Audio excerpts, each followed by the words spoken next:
नाज़रीन, कैसर Khan official YouTube channel के साथ मैं हूं कैसर खान और इस वक्त मैं अटक जा रहा हूं प्रोग्राम की रिकॉर्डिंग के लिए। एक बहुत अंधोनाक वाक़या पेश है, उसको इन्वेस्टिगेट करने के लिए इस वक्त हम मोटरवे पर मौजूद हैं, इस्लामाबाद के पास पहुंच चुके हैं। मौसम काफ़ी ज़बरदस्त है, बेहतरीन है और वीडियो देखने से पहले आपसे गुजारिश करूंगा कि मेरे इस YouTube चैनल को आप सब्सक्राइब कीजिए, बेल आइकॉन को दबा दीजिए, जो घंटी का निशान उसको दबा देंगे तो आपको मेरी लेटेस्ट वीडियोस मिलती रहेंगी। आज जिस वाक़े के हवाले से मैं आपको बताने जा रहा हूँ वो बड़ा एक दिल दहला देने वाला वाक़या है।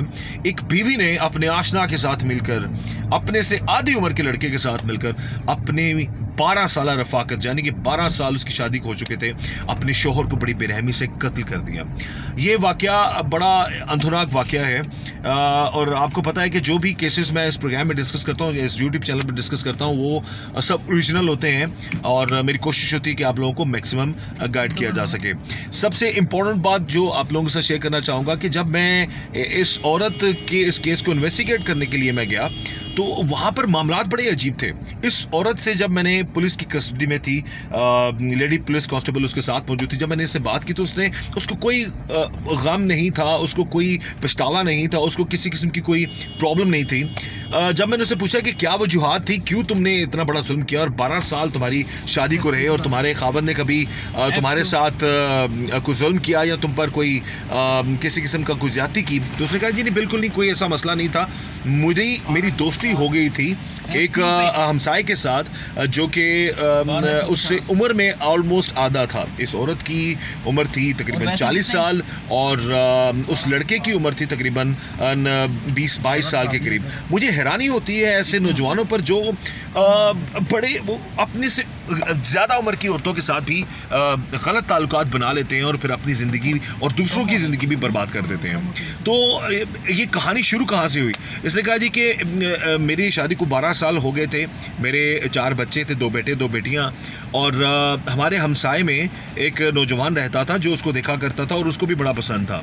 तो कहती है कि बस आहिस्ता आहिस्ता मेरी उसके साथ अंडरस्टैंडिंग होगी, दोस्ती होगी और फिर कहती है कि हमारे नाजायज़ ताल्लुकात बन गए। और मुझे हैरानी इस बात की है, जब मैंने उस लड़के से बात की तो उसने बताया जी कि नाजायज़ ताल्लुकात पर उकसाने वाली और उसको रग़बत देने वाली वो औरत थी, वो बीवी थी। हैरत होती है, अल्लाह ताला ऐसे मामलात से, ऐसे मर्दों से भी और ऐसी औरतों से भी अल्लाह ताला सबको बचाए। बहरहाल कहता है जी हमारी दोस्ती हुई और उस लड़के से जब मैंने बात की उसने कहा जी कि इसने कभी मुझे अपने घर बुला लेती थी और कभी वो मेरे घर आ जाती थी। जब वो खावंद उसका घर नहीं होता तो कहता फिर मैं जाता था, फिर हम अपना नाजायज़ ताल्लुकात जो भी इनका जो एक गलत रिश्ता था वो इस्तेमाल करते थे और सारे मामलात इनकी ज़िंदगी के इस तरह से चल रहे थे। कहता है 2 साल तक हमारे गलत ताल्लुकात रहे। इसी तरह मैंने क्रॉस चेक के लिए उस औरत से भी बात की, उसने कहा जी 2 साल तक मेरे ताल्लुकात रहे उस लड़के के साथ, मुझे बड़ा अच्छा लगता था और एक टाइम ऐसा आ गया, कहती है कि मैं उसके इश्क में गिरफ्तार हो गई और मैंने कहा जी कि मुझसे शादी कर लो। लड़के ने काफ़ी अवॉइड किया। नॉर्मली आजकल के दौर में लड़के क्या करते हैं, वो ये समझते हैं जी कि बड़ी उम्र की औरतों के साथ इस तरह के नाजायज़ ताल्लुकात अगर उनके बनते हैं तो फ्री खाते में उनके एक वो कहते हैं कि अपनी नाजायज़ ख्वाहिशात को पूरा करने के लिए और अपनी वक्ती इंजॉयमेंट के लिए वो कहते हैं जी जो चल रहा है उसको चलने दें। लेकिन बाज़ औक़ात मामलात बहुत ख़राब हो जाते हैं। कुछ ऐसा ही इस केस में भी हुआ।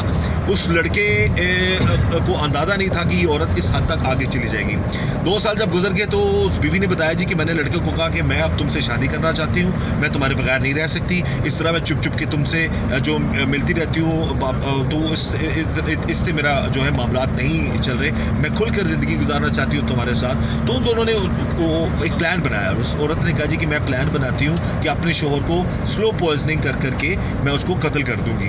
ये तो उन दोनों का प्लान। और इस पर लड़का पहले तो इनकार करता रहा, फिर आहिस्ता आहिस्ता वो राज़ी हो गया कि तुम अपने शोहर को कत्ल कर दो। तो उसने खुद प्लान बनाया था कि मैं अपने शोहर को कत्ल करूंगी और तुमसे फिर बाद में मैं तुमसे शादी कर लूँगी। और जब मैं लड़के से पूछा कि यार तुम्हारी फैमिली, तुम्हारे घर वाले, तुम्हारे बड़े बुजुर्ग, उन्होंने तुम्हें नहीं मना किया इस मामले से या इस तरह? कहता किसी को कुछ इल्म नहीं था और उसने कहा था जी कि मैं तुमसे खुफिया निकाह कर लूँगी और तुम फिर मेरे घर में खुल के आना जाना, जब मर्जी रहना और बच्चों को भी पता नहीं चलेगा, तो इस तरह से हम अपनी ज़िंदगी गुजार लेंगे। लड़का राज़ी हो गया। वो उसको फिर जो भी स्लो पॉइजनिंग के लिए जो भी जहर था, जो मामला थे, वो उसने प्लान बनाया कि मैं लूँगा। इसी दौरान जब 2 साल जो इनके हो गए मामलात को, तो शोहर को थोड़ा शक हो गया अपनी बीवी में। उसने कहा जी कि उसको ये लगा कि ये बीवी मेरी किसी से मिलती है, कुछ मामलात ऐसे हैं। उसने फिर इसको थोड़ा सा चेक करना शुरू कर दिया, बीवी पर चेक रखना शुरू कर दिया। अभी उनका प्लान उधर ही था कि इसको स्लो पॉइजनिंग शुरू करनी है, हमने इसको कत्ल करना है। लेकिन एक दिन शोहर जब काम पे गया तो जल्दी वापस आ गया। उसने रंगे हाथों अपनी बीवी को और उस लड़के को पकड़ लिया। इसी दौरान उस जालिम औरत ने जो, क्योंकि उनका प्लान तो था कि स्लो पॉइजनिंग करके उसको कत्ल करना है और फिर उसके बाद फिर हमने अपनी ज़िंदगी गुजारनी है, वो प्लान तो उनका चौपट हो गया। अब शोहर देख चुका था बीवी को गलत हालत में और उस लड़के को भी। अब घर में उस वक्त उस सिचुएशन में उस औरत ने क्या किया, उसने उसी वक्त तवा उठाया, वो रोटी पकाने वाला, और अपने शोहर के सर पर दे मारा। अच्छा, जब मैं औरत कहती है जी कि मैंने एक दब उसके सर पे मारा तो उसको इतनी सख्त चोट लगी कि वो नीचे गिर गया। उसके बाद कहती है कि फिर मैंने उसके सर पर जितनी देर तक उसकी जान नहीं निकली, मैं उसके सर पर रोटी बनाने वाला तवा जो है वो मारती रही और उसकी जान जो है वो चली गई। अब वो लड़का भी उसके साथ मौजूद था। मैंने कहा उस वक्त बच्चे कहाँ पर थे, तुम्हारे घर वाले और कहाँ पे थे? कहती है बच्चे उस वक्त छत पर सोए हुए थे, और नॉर्मली जब मैं बच्चों को जब मिलने के लिए वो आता था मुझे, तो बच्चों को मैं नींद की गोलियाँ वो मैं खिला देती थी। उनको बिल्कुल भी कुछ पता नहीं था। रात का वो टाइम था, वो कह रही है। और उस सिचुएशन में जब उसका खावंद मर गया तो उस औरत ने उस लड़के के साथ मिलकर अपनी तसल्ली के लिए कि वो ये मरा है या नहीं मरा, उसको मरे हुए को भी उसने कहा जी कि इसको देखो, इसकी सांसें तो नहीं चल रही। तो जब लड़के ने चेक किया तो उसकी थोड़ी सी सांसें चल रही थी। उसी सिचुएशन में उसने कहा कि लड़के को कहा कि अब तुम इसको मारो। यानी कि कोई सोच सकता है कि कोई बीवी 12 साल शादी को हो चुके हैं और एक नौजवान को भी बर्बाद कर रही है और अपने खामद को भी मार रही है। और ये एक बहुत बड़ा लेसन है उन नौजवानों के लिए जो ऐसी औरतों की बातों में आ जाते हैं और अपनी ज़िंदगी बर्बाद कर बैठते हैं। तो उसने उसको भी मरवाया, मार के फिर उसकी लाश को लपेट के तो दूर किसी वीराने में जाकर फेंकवा दिया। अब ये खुला कैसे मामला? ये जब बाद में इन्वेस्टिगेशन की पुलिस ने तो चीज़ें